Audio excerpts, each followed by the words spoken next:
under arrest for violating sections 4153 of the Tycho Treaty. So hand over whatever galaxy you might be carrying and step away from your busted-ass vehicle and put your hands on your head. Stories of UFO sightings and alien abductions date back centuries. And unless President Trump declassifies the Area 51 files, rumors of aliens and the men in black who protect us will always remain. But my next guest says the rumors are true because he says he was abducted by aliens 45 years ago. Calvin Parker joins me now. All right, so Calvin, just so I understand this and we'll make it easy for the audience to understand, you claim you were abducted when you were with a friend 45 years ago. And now that your friend has unfortunately passed away, you feel comfortable sharing it because he didn't want to really go too public with it. But let's start from the beginning. You were walking where and what happened? We were fishing. We actually got off work in Pascagoula, Mississippi, and was fishing at the old Shaw Peters shipyard, and that's where something come in from behind us, and I'm not for sure if it was aliens or what it was, but I'm just assuming it was. And they landed behind us, and three of them got out and took, two of them got a hold of Charlie, and one got a hold of myself. Okay, and one took us second. aboard. Okay. So when they were coming down, what were they in? Were they in some sort of spacecraft? Well, no, I was facing the river, and we just seen some lights behind us. So when we turned around, the light got so bright, and they was already there. We didn't even hear them land. They was probably the length of a football field behind us. So what did they look like when they came into your line of vision? Well, they had kind of gray wrinkled skin like a elephant or a manatee or something.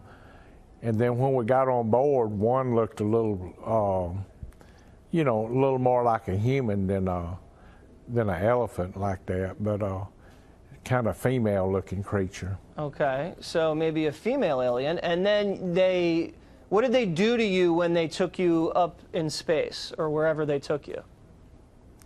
Well, when I was aboard the ship, the female reached and run her finger down my throat and tried to mess with my nasal cavity, looked in my nose, and there was something that come out of the ceiling, and it just clicked about 4 times, and I figured it was like an X-ray or something, whatever they use. And it went back up in the ceiling. Then she summons the old big ugly one that come got me, and he took me back outside and set me down at the river.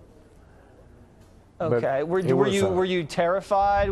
How did you feel when you were being, I wouldn't, maybe probed is the wrong word, but examined by the female alien? I was scared. I was naturally afraid, and I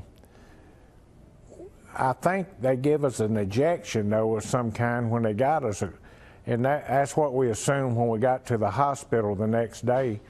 Then they took us to Keesler to check us for radiation. And you say you passed a polygraph test. Is that true? I did a polygraph, a voice stress test. Wow. There was eyewitnesses to this account. Wow. I mean, Dr. Ford from the top of the show also passed a polygraph. So I don't know what to make of that. All right, listen, Calvin, I appreciate you coming on and telling us your story. And I wish you the best of luck in life. It sounds like you're doing just fine. And you know, if they ever come get you again, tell them to come visit Waters World, all right? I'm ready to receive them. You know, if anybody has a doubt about the credibility of the story, they'll read the book, Pascagoula, The Closest Encounter, My Story, Calvin Parker. It's documented in there. Every little thing in that book is documented. All right. Well, Calvin, I'm glad you came onto Waters World, and thanks for sharing your story. Thank you for having me.